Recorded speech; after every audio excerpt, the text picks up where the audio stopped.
Part of the fun of Star Wars is fan speculation about what might happen next or which characters are connected to whom. With both The Mandalorian and The Bad Batch debuting new episodes at the same time, a new theory suggests a connection between the two shows. But there is a question on everyone's mind. Who is Elia Kane, and who is she really working for in the third season of The Mandalorian? This season has given us a lot to chew on by having a secretive puppet master seemingly pulling threads from behind the scenes.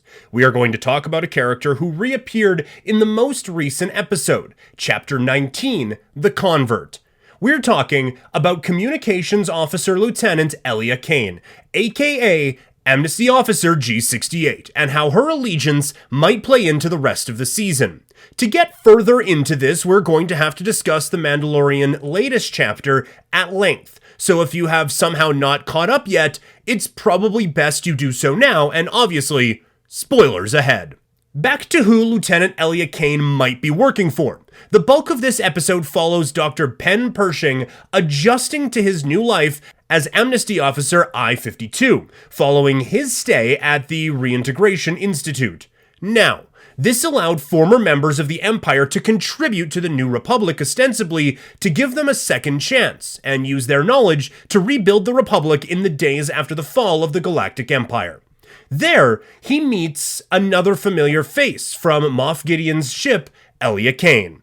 It seems at first she's also attempting to put her time in the Empire behind her, although it later becomes clear that she's still obsessed with the past. She remembers training in the academy on Coruscant fondly, and she's willing to help the memory of the Empire live on. In very subtle ways, like by scoring some yellow ration biscuits, the idea of former Imperials getting a chance at rehabilitation, which was mentioned in the novel Alphabet Squadron, are freed. And while this idea does have real-world comparisons with the likes of Operation Paperclip after the Second World War, the New Republic reducing people to just a letter and number combination shows that, in some ways, the New Republic took the worst lessons from the Empire, stripping people of their identity. This is also evidenced by how Dr. Pershing was submitted to the 602 mitigator, aka the Mind Flayer. He was put through this experimental rehabilitation treatment without being able to defend himself or speak on his own behalf. While the New Republic might have good intentions, it still makes mistakes, and these mistakes will add up and open up the space for the First Order to gain a foothold in the galaxy. Later, General Leia attempts to protect the New Republic by playing outside the rules by forming the Resistance, which brings us back to the question of who Kane is truly working for. Well, from what we can tell, she's definitely a double agent working outside of the New Republic, and while she turns Pershing to the New Republic, she secretly fries his brain in the Mind Flayer later on. But under whose orders does she crank that dial to 11? Let's examine the evidence. Flaying Dr. Pershing's mind will result in his unfinished cloning research never being obtained by the New Republic, as outlined in a talk earlier in the episode. His research would have allowed multiple gene donors to contribute their DNA to one new clone.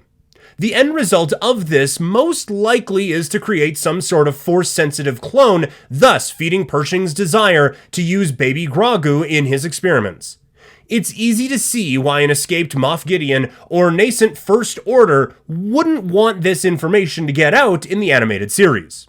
In The Bad Batch, we learned that the Empire destroyed Kamino in order to prevent cloning knowledge and technology from getting out. It sort of makes sense when you realize that Palpatine wanted all of the knowledge himself to prepare for his return as a clone in The Rise of Skywalker. But the Empire or the First Order aren't the only groups who would want to ensure that Dr. Pershing's knowledge is destroyed. My apologies. It seems that the New Republic and those allied with the New Republic would want that information lost to history as well.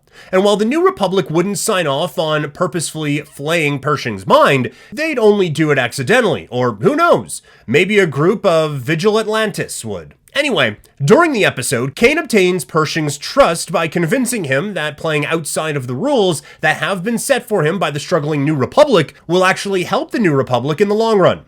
He's taken Kane's lessons to heart, and while Kane might have just been preying on Pershing's desire to aid the New Republic. And let's not forget that there is another group that forms after the original trilogy who also believes that protecting the Republic supersedes everything else, even if they have to break the rules of the New Republic.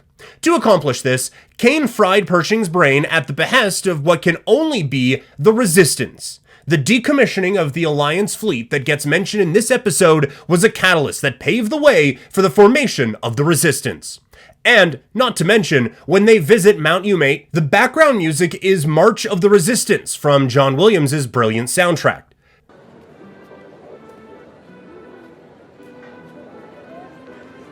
The Resistance, during this scene, might only be present to just get the audience subliminally thinking about the trilogy in general. Maybe Kane is taking a page from the book of rebellion figures like Cassian Andor, Saw Gerrera, and Luthern. People are willing to do whatever it takes, even morally questionable things, for the greater good during the days of the Empire. Maybe Kane got her hands on Nemik's manifesto, and she's following in their footsteps in the days of the New Republic to protect it when it can't protect itself. There's also the idea that Lieutenant Kane has a secret tie to a Star Wars character we've seen before who knows a lot about cloning on that other Star Wars series currently airing on Disney+. We're talking about the Bad Batch. The Bad Batch centers on a team of mutated clones who served as special operators in the Republic Army, and their little sister Omega, an unaltered clone of Jango Fett. Season 2 ended with Omega in the clutches of the Empire at its cloning facility, the Mount Tannis lab. The uniforms these Imperial scientists wear in the cartoon are very similar to the one Dr. Pershing wore during his previous appearances on The Mandalorian. Is there a chance that the young clone from that series, Omega from earlier, is now working undercover as Kane to make sure the Empire doesn't get their hands back on the cloning knowledge in Pershing's head? The timeline could add up.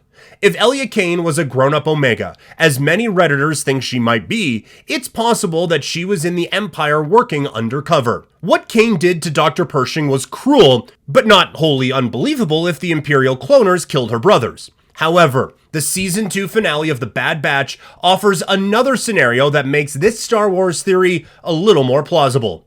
Omega meets a woman who has appeared in several Season 2 episodes with little introduction. She reveals that she's also a clone of Jango Fett. So, Kane may not be Omega, but could still be a clone. It's far more likely that Kane is still working for Gideon, who in turn is still trying to save his Emperor. If she were Omega, that would mean the sweetest character on the Bad Batch breaks bad in a depressing way. Yet, Kane could be Omega's sister. Still, the Bad Batch Season 2 showed the Empire didn't want clone troopers because of their ability to think independently. And while this could be a stretch, it could be a way to tie more Star Wars projects together. I suppose we'll have to wait and see. Who do you think Elia works for? Let us know your thoughts in the comments below. Subscribe for more content like this, and as always, thanks for watching.